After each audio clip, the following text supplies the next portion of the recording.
Hello, everyone, and welcome. I'm excited to have you here today. Today, we'll be exploring how to avoid the unhappy and unlucky situations related to infection, specifically focusing on Law 10. We'll cover the key principles to protect yourself and stay safe.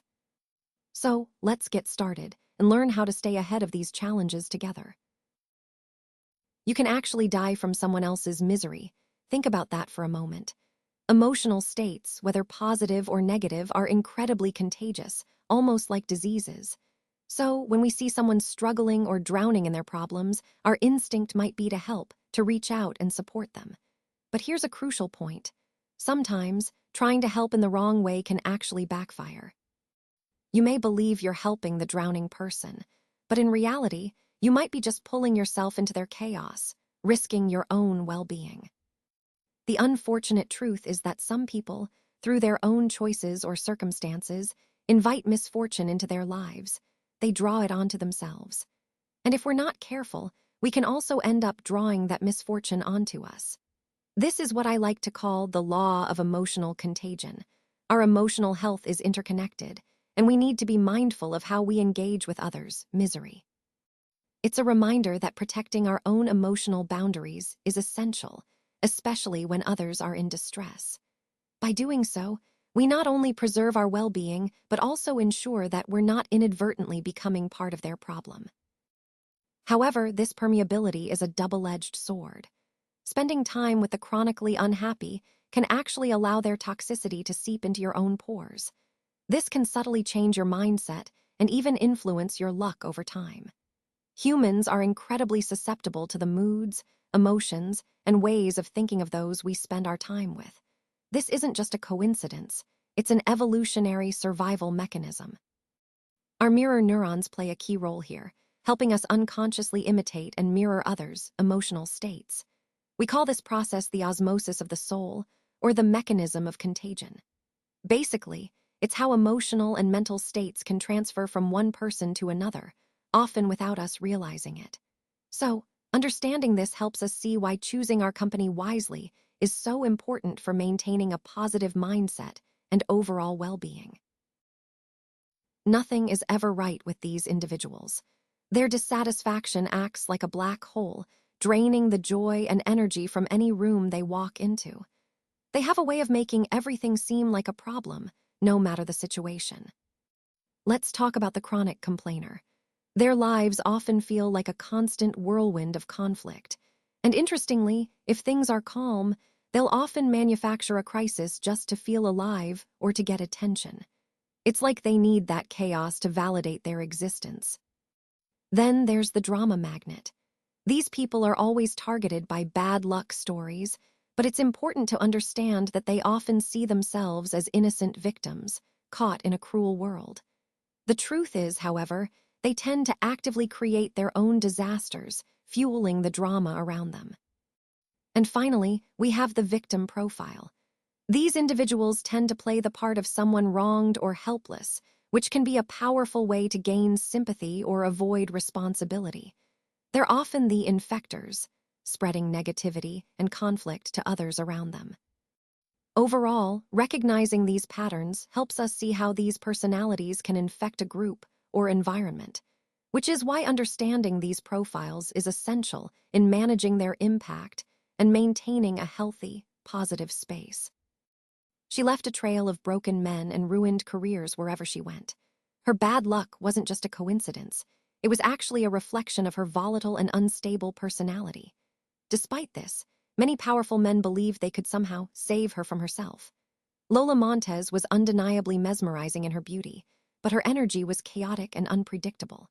No matter if she was in Paris, London, or Poland, scandal, ruin, and disaster seemed to follow her every step. This pattern of transgression and chaos is what we see in her story. She truly embodied the idea of being an ultimate infector, spreading chaos wherever she went. Her life, full of dramatic transgressions, makes her a perfect example of how her disruptive character impacted those around her and left a lasting impression on history. Despite the warnings of his advisors, he decided to make her a countess. This decision was highly controversial and sparked significant unrest. Her influence over him led to riots both in the university and within the city itself. It's clear that he was blinded by his desire to save her, but this obsession caused him to alienate his own people. As a result, in 1848, he was forced to abdicate the throne. It's a tragic story. King Ludwig I was a beloved and stable monarch until he met Lola. Unfortunately, he became infected by her chaos, which ultimately led to the fall of his reign. This slide really highlights how a single toxic association can have devastating consequences, even for the most respected leaders. Let's talk about the power of association. You know, surrounding yourself with people who have qualities you want to develop can really make a difference. For example, if you're feeling gloomy, try to befriend someone cheerful. Their positivity can lift your spirits. If you tend to isolate yourself, make an effort to connect with more gregarious, outgoing individuals. Their energy can encourage you to step out of your comfort zone. This idea is about using positive contagion, sharing good vibes to elevate ourselves. Remember, the law of influence works both ways. Just as misery can spread easily, so can success, happiness, and luck. So the key antidote here is positive association. By consciously choosing who we spend time with, we can create a ripple effect of positivity that benefits us and those around us. This ties back to the overall theme of mastering your environment and maximizing your influence through intentional relationships. When people surround themselves with success, they create this almost magnetic aura of invincibility. It's like they become a beacon for others who want to be near them, hoping that some of their success, some of their gold, will rub off. And surprisingly, it often does. Success tends to breed more success because it attracts opportunities, resources, and the right connections. Take wealthy and powerful families like the Rothschilds, for example. They understood this dynamic very well. Instead of risking instability or negative influences, they insulated themselves from the chaos and only associated with prosperity and stability. This deliberate choice reinforced their position and amplified their success over generations. The key takeaway here is that success isn't just an individual achievement. It can create a powerful cycle. When you're successful, people want to be around you, and that, in turn, can open even more doors.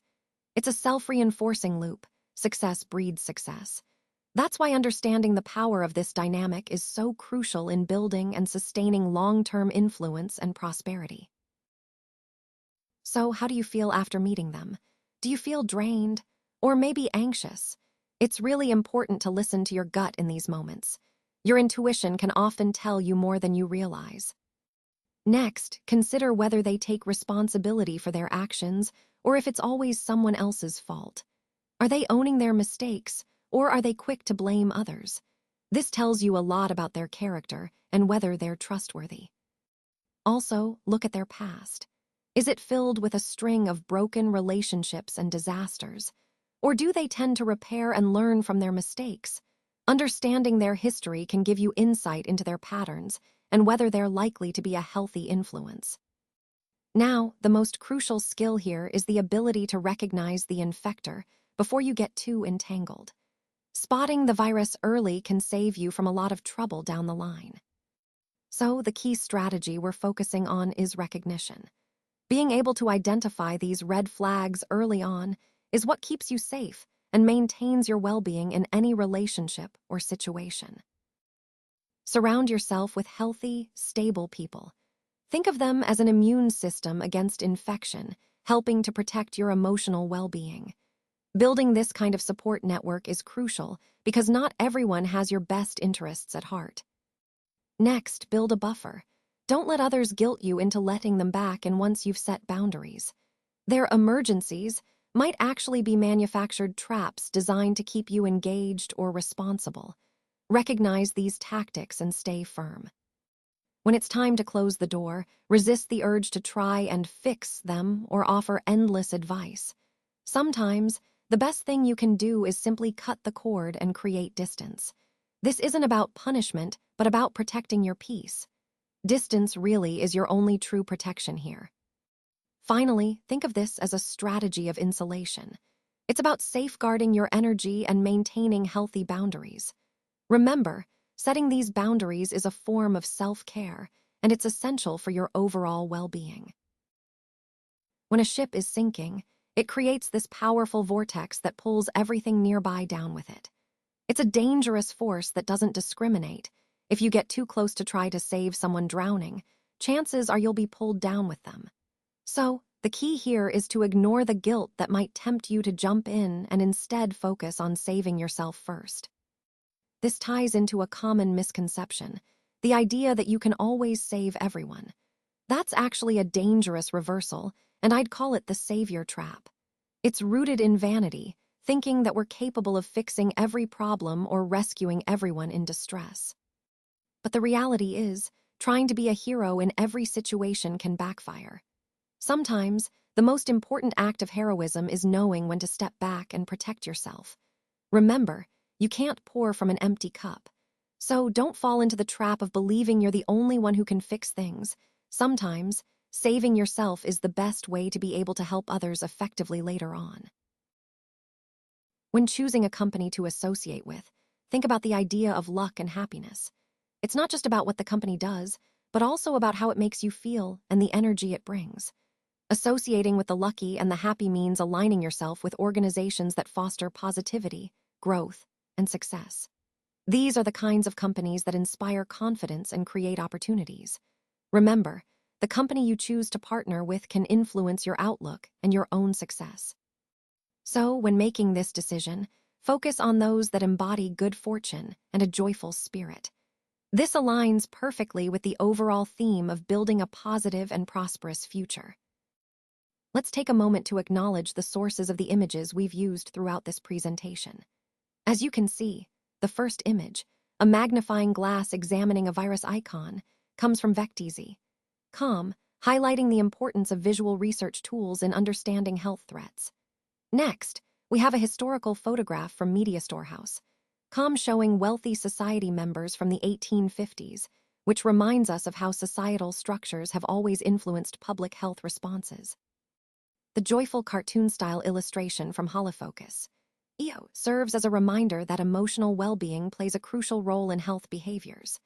Moving on, we see a regal portrait of King Ludwig I in his coronation robes from Wikipedia, symbolizing leadership and authority, which are often essential in managing crises. Similarly, the image of Lola Montez, also from Wikipedia, underscores the influence of prominent figures in shaping public perception and response. Lastly, from Wharton Executive Education, we have a visual on controlling emotional contagion, emphasizing how leaders can shape collective emotions to foster resilience. All these sources remind us that understanding history, leadership, societal influences, and emotional dynamics are key to addressing public health challenges comprehensively. And here we have the image sources for today's presentation.